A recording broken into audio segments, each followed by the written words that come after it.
Alright, I just got home from work. We are 6 hours into day 9. We have now 83.5% of the necessary victory points. We only need 652 points or more, and the plan is to end the game today. Not sure if we'll be able to do it, but there's still enough points to be grabbed in Africa, also in Europe, the UK, Sweden, Finland. Me, I'm starting my invasion now for Australia. I have been able to upgrade my light tanks.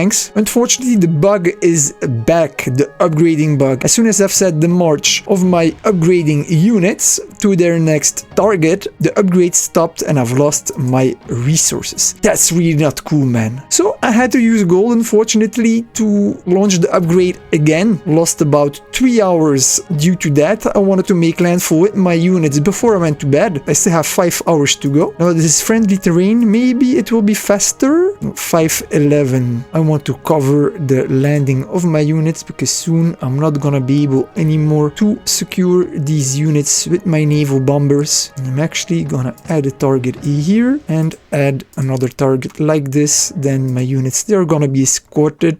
And this one, it's actually safer at sea than it is on land because the AI can counterattack while I am asleep. So let's just set it like this. There we go. Don't want to lose my amphibious tank, of course. It's already well damaged. And then I could split off 5 light tanks for armored cars at targets. Oh, would that be the fastest way? Well, okay, I guess. Yes, I want to continue. Thank you. 12 seconds later. So this is set for tomorrow. Over here, almost all the army of Papua New Guinea is over here. So that's why everything was empty over here. Half of its island rebelled. It's a pretty drag. I'm capturing it back. We've got East Amazonas, who has level 4 tanks. I'm not very happy about this, especially as he has 3 close to my island. Luckily, he hasn't attacked any of my convoy unit. Got already quite a couple of tank destroyers, as you can see. Got 8 of them. I want to produce more of them, but I'm saving my manpower, as in 2 hours 30, the submarine research level 3 will finish. I need 9,000 manpower to upgrade those, but I'm gonna be able to at least upgrade 14 of them, 2/3, so that's not bad. The rest I'm gonna upgrade tomorrow morning, and then all my units will be level 3. That's pretty badass, man. 3 anti-air, 15 level 4 infantry, 10 interceptors, 10 naval bombers, 10 battleships, 10 destroyers, 10 armored cars, 21 subs, 8 tank destroyers, 2 amphibious tanks, and 10 light tanks. And just when I have completed all my sub wall, the game will almost finish, man. Only now have I started with my offensive. I've played most on defense so far because, well, that is what the average Call of War player does. So I wanted to be correspondent with the guide. Didn't want to play too aggressively. Who has been playing very aggressive, of course, is Tibet. And we've got Sichuan, who has made a successful landing. Those units are splitting up everywhere. Look at that. He's even force marching. He wants to take as many cities as possible. He's spreading out all over the place. He's extremely fast. Their slow units are going to be caught off guard. He's going to get into the interior, take a lot of empty land. We've got Albert that is upgrading his medium tanks, even heavy tanks, to protect his cities, but it will be to no avail because there is so many units. They're caught off guard. They're screwed.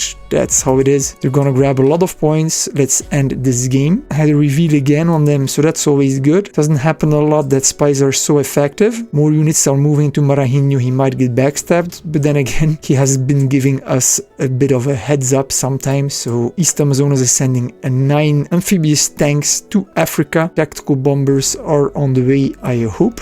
Anyways, it's looking very good. The game will might end at day 10. That's really, really, really fast. I've been upgrading all my military buildings, got my naval bases at level 2, aircraft factory at level 3, tank plant level 3 and 1 level 2, but it might all be in vain because the game is going to end, so I'm never gonna use them to produce more units. Anyhow, it is what it is, right? The next morning. Good morning, another 6 hours and 19 minutes, and it's gonna be day 10. Alberta had to push north and call off his attack against East Amazonas because our dear friend over here has spawned a bit less than 20 attack bombers. He only had a couple and they were heavily damaged. All of a sudden he had 20. He golded their bases as well. So all this to counter the light tanks of Sichuan. Unfortunately, he has lost quite a lot of them. So he had to push north. East Amazonas has now a level 4 motorized infantry. Both Alberta and East Amazonas use quite a lot of heavy tanks. He's even force marching, but he doesn't care because he gold heals his units. They mainly have medium tanks and heavy tanks, but they're slow as hell. He's in enemy terrain, they're getting heavily shelled each time by 9 artilleries. Unfortunately, they're only level 1. More tanks are coming, but yeah, we've got Alberta who plays in dum-dum mode. Oh, Edmonton is empty. Come on, man. Move, move, move. Take Edmonton out. Take his capital. Also, Tibet is struggling against East Amazonas. His bombers damaged the amphibian tanks of East Amazonas badly. He only had 114 HP, but gold healed up to 219 HP, and he took down with gold an airbase that Tundax was using over here. So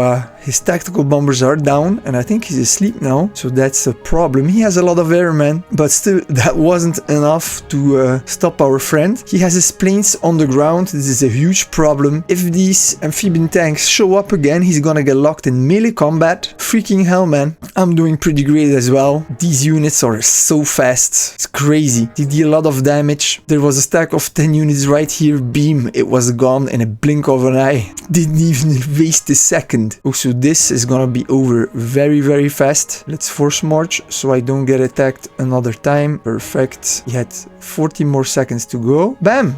All gone. This is so crazy. There was a unit here. Let's kill it. I wanna grab as many cities as possible before they change. I'm also going to attack over here to call over all these islands so fast. Amphibian tanks, even level 1, they're so overpowered, man. 15 minutes later. This is a common mistake that you often see players make. They take a city and the production of a unit is stalled, in this case a heavy tank. If you cancel it, you get all the resources and manpower. You should always cancel any buildings that are still in construction or units that are in production or stalled. You cancel them, you get the resources and the manpower of that unit or building. It is pretty interesting. But if you have to retreat and the enemy takes it back, they get back their unit or their construction, so that's really not interesting. Look how lethal that Pan-Asian bonus is. That heavy tank got shot another time. It's already in the red. One more shot, it's gonna be gone. And he's very slow in the mountains. I mean,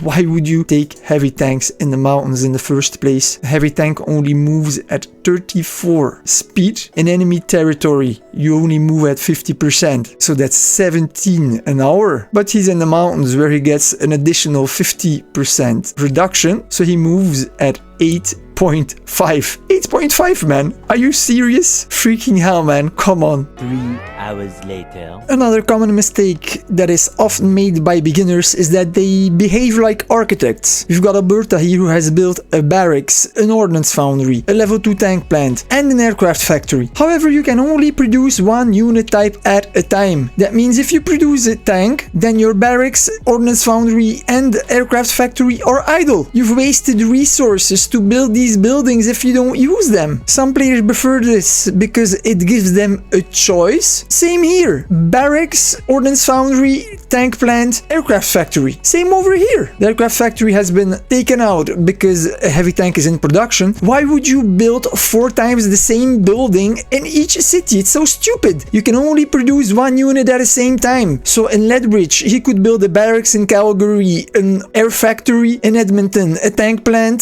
Specialize each city in only one unit type. Do like I am doing, have specialized each city in one kind of unit type. Air in Wono, armored units in Samrinda, air in Pontiac, navy in Makassar, and navy in Banjarmasin. I am optimizing my resources as good as I can. This is just a waste of resources, man. This is so stupid. I have no clue why Alberta has done this. 2 hours later. Another common mistake is to leave your planes parked on the ground. I keep repeating it, but plenty of players make this mistake. Parked planes are extremely vulnerable to fast units like mine. We've got 6 level 3 naval bombers that are a sitting duck over here. I mean, those units, they're expensive. They cost a lot of resources, a lot of time to make. Same for these planes over here. 2 tactical bombers level 2 and 4 attack bombers level 2. Always keep your planes on patrol. Planes on patrol cannot get attacked by land units. Even if the airbase you're operating from has been taken out, you will be relayed to another airfield. You should always keep your planes safe behind your lines so they cannot get taken out. Part planes will transform into convoy units once their airbase is taken out, and they're gonna be locked in melee battle. And these convoy units, well, they are really vulnerable. So they transformed into convoys. Bam! That was really fast. He attacked me. I'm defending, but I want to attack him too. Up, gone. Easy, fast. 15 minutes later. And there he comes, our favorite Golding friend. If he thinks he's gonna be able to use his bombers, he can think again. So let's give him a taste of his own medicine. Sabotage building. Beautiful. Sabotage building. Another time. There we go. Done. Oh, you're gonna go to this airfield now. A few moments later. East Amazonas is going to try to take out all the units with the bombers that he golded. I'm not really okay with that, you know? But I have time. I'm gonna destroy this airbase as soon as he almost has his patrol trick. I want to slow him down as much as possible. I've also been attacked here by the tactical bomber ring. Luckily, I've got a lot of hit points. That helps. I'm gonna take out his airbase, and I should probably stack up my units together first so that they make a more difficult target. Oh, he has medium tanks. Well, you can, my dude. I'm gonna need my anti-tanks to come over if I want to win this battle. Oh, a battleship.